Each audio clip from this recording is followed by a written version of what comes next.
A quote by Srila Prabhupada from Srimad Bhagavatam, 9th canto, 4th chapter, 62nd verse. శ్రీమద్ భాగవతం 9వ స్కందం 4వ అధ్యాయం 62వ శ్లోకం నుంచి ప్రభుపాదుల వారు చెప్పిన వాక్యం నామామృతం నుంచి చదువుతున్నాం. Durvasa Muni to Lord Narayana. O my Lord, O Supreme Controller, without knowledge of your unlimited powers, I have offended your dear devotee. దుర్వాసముని నారాయణతో చెప్తున్నారు, ఓ భగవంతుడా, సర్వనియామకుడా, నీ సర్వశక్తుల యొక్క గొప్పతనాన్ని నేను తెలుసుకోలేక నీకు అత్యంత ప్రియమైనటువంటి నీ భక్తుడికి నేను అపరాధం చేశాను. Very kindly save me from the reactions of this offense. ఈ అపరాధం యొక్క పర్యవసానాల నుంచి దయచేసి నన్ను అత్యంత దయతో నన్ను రక్షించండి.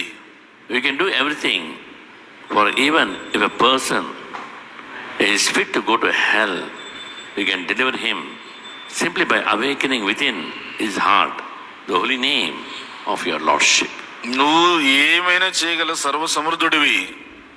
ఒక వ్యక్తి అన్ని రకాలైనటువంటి పాపకర్మలు చేసి నరకానికి పోయేదానికి సిద్ధమైన వాడిని ఆపి వాని హృదయంలో భగవన్నామం అనేటువంటి ఆ దివ్యమైనటువంటి జ్యోతిని వెలిగించి ఆ భగవన్నామం ద్వారా అతను నరకప్రాయమైన స్థితిలోకి నరకానికి పోకుండా వెనక్కి తీసుకొచ్చి ఉద్ధరించగలిగేటువంటి స్థితి నీకున్నది.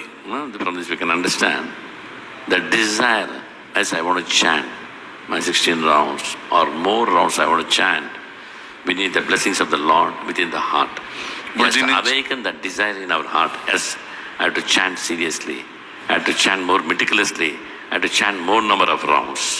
ఇప్పుడు దీన్ని బట్టి మీరే అర్థం చేసుకోండి, మనిషికి నిజంగా నిజాయితీగా తీవ్రంగా నేను జపం చేయాలి అనేటువంటి కోరిక అది హృదయంలో కలగాలి అంటే భగవంతుడు కలిగిస్తేనే కలుగుతుంది.